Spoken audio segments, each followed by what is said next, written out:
Moon यानी कि चंद्रमा, जो कि हमारे मन के साथ जुड़ा हुआ होता है। मन की खास बात यह है कि ये चंचल है और बार बार बदलता रहता है। ठीक वैसे ही जैसे चांद अपनी कलाएं बदलता रहता है। समटाइम्स इट्स न्यू मून यानी कि अमावस हो जाती है, कभी पूर्णिमा और कभी उसके बीच में कुछ। लेकिन चंद्रमा का इस्तेमाल करके अपने जीवन में हम रिचुअल्स क्रिएट कर सकते हैं, जिनको फॉलो करने से हमारी लाइफ और बेहतर हो जाती है। This is true for everybody जो कि स्पिरिचुअली अपने आप को काफी कनेक्टेड महसूस करते हैं, या फिर ये जो दुनिया है उसके साथ बहुत ज्यादा उनका अटैचमेंट नहीं रहता। अगर आप लोग बहुत एंग्शियस या परेशान फील करते हैं and you are really looking for a way to improve your life, तो फिर न्यू मून रिचुअल्स आप लोगों के लिए बहुत अच्छे साबित हो सकते हैं। इस बार का न्यू मून यानी कि अमावस होने वाली है 14 सितंबर को। तो अभी से लेकर 14 सितंबर तक आपको क्या क्या चीजें फॉलो करनी है, क्या रिचुअल डेवलप करना है, चलिए उसकी बात कर लेते हैं आज के वीडियो में।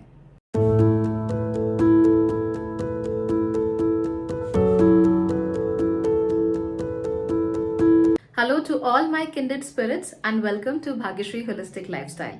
यहाँ पर हम अपने जीवन को होप, मीनिंग और फुलफिलमेंट देने की कोशिश करते हैं विया a number of spiritual, esoteric and divination practices.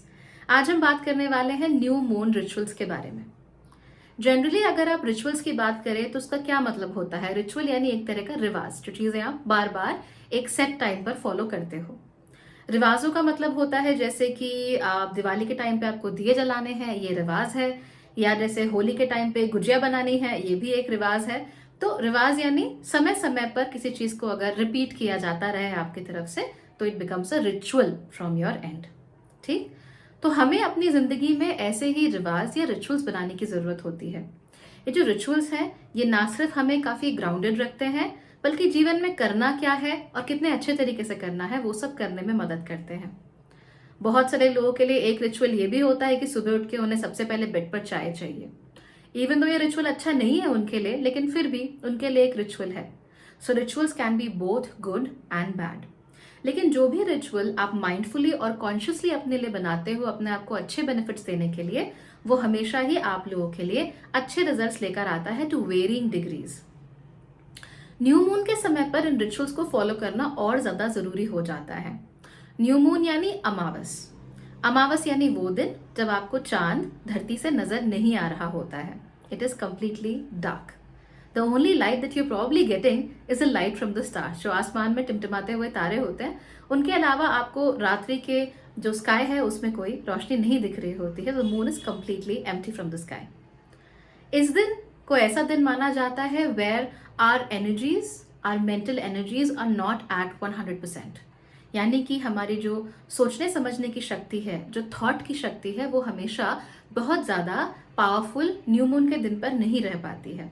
In fact हमारी जो इच्छा शक्ति है वो भी न्यू मून के दिन थोड़ा सा उसको धक्का लगता है। It's not entirely 100% available for us. इसीलिए इस समय पर रिचुअल्स करना हम लोगों के लिए बहुत जरूरी है। सितंबर 14 को न्यू मून आने वाला है। अभी वो होने में लगभग एक हफ्ता बाकी है। इसीलिए मैं आपको आज ही बता रही हूं कि आपको न्यू मून से पहले क्या करने की जरूरत होती है। ये आप चाहें तो आप इस न्यू मून में फॉलो कर सकते हैं, चाहे तो हर न्यू मून में फॉलो कर सकते हैं, कोई समस्या नहीं है। बात सिर्फ ये है कि आपको अपने लिए एक रिचुअल बनाना है। ऐसे ही और दूसरे रिचुअल्स की बात भी इनफैक्ट हम आगे आने वाले वीडियोस में करते रहेंगे और कोशिश करेंगे कि हर महीने एक नई चीज कर सकें, ताकि आप लोग भी अपनी लाइफ में कुछ नया ला सको। लेकिन अगर आप सिर्फ एक चीज पकड़कर उसको कंटिन्यूअसली फॉलो करते हो अगले एक साल तक भी, तो भी आपके लाइफ में ग्रैंड चेंजेस आप लोगों को देखने को मिलेगी। शर्त यह है कि आपको इसे फॉलो करना है और रेगुलरली करना है। ये वाला जो न्यू मून है इस बारी का, दैट इज ऑन सितंबर 14, ये होने वाला है लियो यानी कि सिंह राशि में।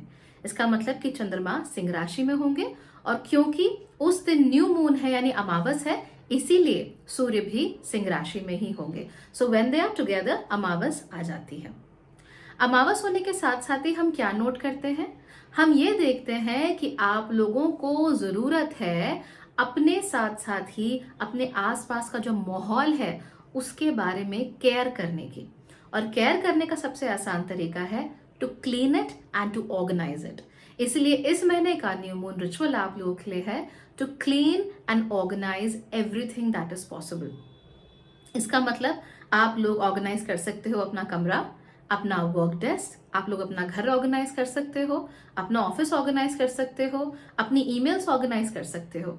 No matter where clutter is in your life, you have to remove clutter. मैं आपसे ये बात बोलने वाली हूँ और इसी के साथ साथ ही अगले एक हफ्ते में मैं खुद ये चीजें करने वाली हूँ। For instance I give you an example कि मैं क्या क्या करने वाली हूँ। मेरे सामने मेरे वर्क डेस्क के ठीक ऊपर एक बुक शेल्फ है। वो मैंने इसीलिए बनवाया था बड़ा कस्टमाइज करके कि मैं उसमें अपनी बुक्स और कुछ फिगरीन्स को रख सकूं, और वो मेरे वर्क डेस्क के बिल्कुल ऊपर है। इसीलिए जब भी मुझे एक्सेस चाहिए हो किसी किताब का या अपनी नोटबुक्स का, तो वो मुझे इजीली मिल जाए। लेकिन इस समय पर हालात कुछ ऐसे हैं कि ये जो मेरा बुक शेल्फ है, इससे मेरी किताबें हैं, वो जो मैं पढ़ चुकी हूँ और मैंने अंदर नहीं रखी, वो किताबें हैं जो कि मैं लाई तो हूँ लेकिन अभी तक उन्हें खोल के भी नहीं देखा है। उसमें नोटबुक्स हैं, उसमें वाइट पेपर्स हैं जिनमें मैं स्क्रिबलिंग करती रहती हूँ। इनफैक्ट वहां मेरा नेल पेंट रिमूवर, मेरे hair ties, you name it, everything is like right there on my book shelf. और ये देखने में बिल्कुल अच्छा नहीं लग रहा है, बहुत बेतरतीब है। तो ये जो बेतरतीबी होती है, इस वजह से हमारे दिमाग को भी क्लटर्ड महसूस होता है। So my desire right now would be to clean everything. चाहे मैं अगले एक हफ्ते में धीमे धीमे करके करूं, चाहे मैं एक दिन में 1 घंटा निकाल के कंप्लीटली उस बुक शेल्फ को क्लीन कर दूं, what ever it is, I will be doing it. In fact हो सकता है कि आज रात को ही सोने से पहले मैं थोड़ा समय निकाल के इसको अच्छे तरीके से ऑर्गेनाइज कर दूं, ताकि कल सुबह जब मैं उठूं तो मुझे उसे देखकर खराब ना लगे या एव ऐसी वाली फीलिंग ना आए। इसके साथ साथ ही बहुत सारे जूते पड़े हैं जो धोने हैं। कपड़े आयन करके फोल्ड करके अलमारी में अच्छे से रखने हैं। इस समय if you look at my cupboard, you will be like wow, this is too much, जो कि बहुत खराब हो गया है and I haven't paid any attention to it because I was also ill a little while ago, तो I couldn't pay any attention to it whatsoever. तो अभी उस पर ध्यान देना है, उसको ठीक करना है, that's what I have to do. इसके साथ साथ ही कमरे क्लीन करने के बारे में आप सोच सकते हो, खिड़कियां दरवाजे क्लीन करने के बारे में आप सोच सकते हो। So any kind of cleaning, clutter हटाना और ऑर्गेनाइजिंग, ये जो 3 तरह की एक्टिविटीज हैं वो आप इस न्यू मून पर कर सकते हो। ये जो न्यू मून रिचुअल है, जरूरी नहीं है कि न्यू मून के दिन ही आपको करना है, आप उसे लगभग एक हफ्ते पहले से स्टार्ट कर सकते हो और धीमे धीमे करके you can start organising things. Remember, अपने आप को ओवरवेलम करने की कोई जरूरत नहीं है। तो ऐसा मत सोचे कि 14 तारीख को न्यू मून है तो मुझे उसी दिन सब कुछ ऑर्गेनाइज कर डालना है, उसी दिन मुझे सारा काम कर डालना है। ऐसे नहीं होता है, क्योंकि अक्सर जिंदगी में बहुत सारी चीजें होती रहती हैं। आपको या ऑफिस जाना है या घर के और काम है या वट एवर इट इज, तो उसी दिन एग्जैक्टली इतना सारा काम आप नहीं कर पाओगे। या हो सकता है कि काम को देखकर आप इतने ओवरवेलम हो जाओ कि आपसे फिर वो काम हो ही ना। इसीलिए जरूरी ये रहता है कि धीमे धीमे करके हर रोज कुछ ना कुछ चेंज कीजिए। You will be surprise to know कि दुनिया में ऐसे कितने सारे लोग हैं जो कि काम तो कर रहे हैं लेकिन कभी अपना डेस्क को हिलाकर उसके पीछे नहीं देखा कि कितनी धूल जमी हुई है। And it is terrible.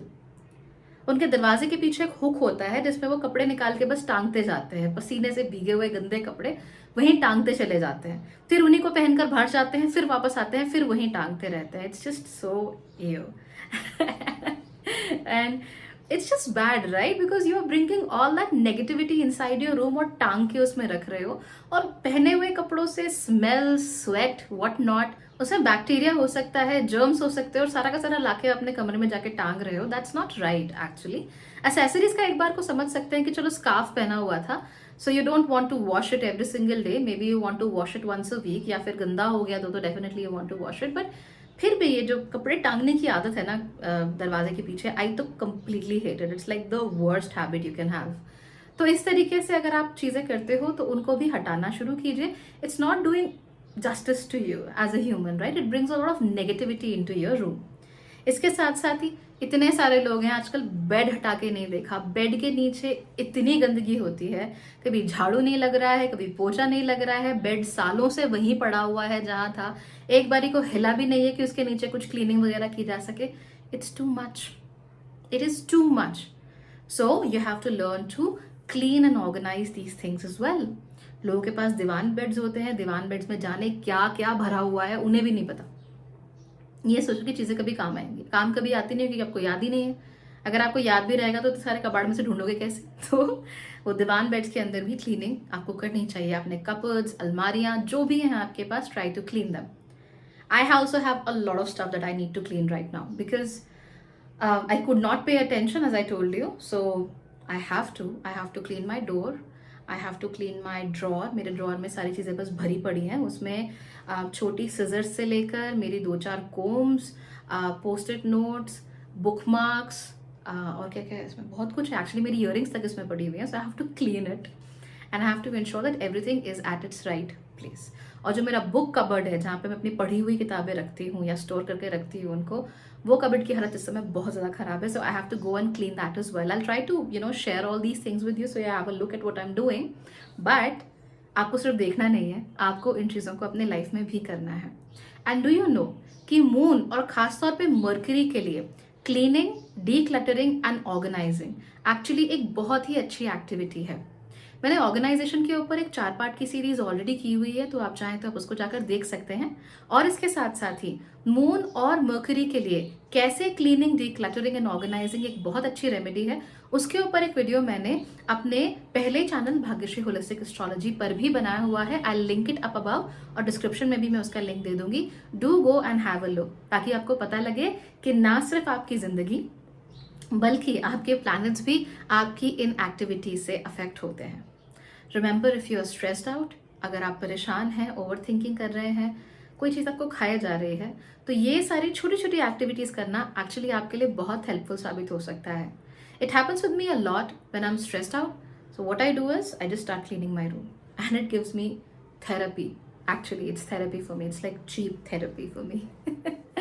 सो आप लोग भी अपने लिए कर सकते हैं। इसे एक न्यू मून रिचुअल बना लीजिए और उसके साथ साथ ही इस रिचुअल को फॉलो करना शुरू कर दीजिए हर न्यू मून पे, and within just 1 year you will be a completely changed person, like a completely changed person. सितंबर चल रहा है ना, सितंबर 2023 से लेकर सितंबर 2024 तक you will be changed simply because you have learned to organize things, simply because you have learned how to put things into place, and more importantly how to let go of things that are not useful for you anymore.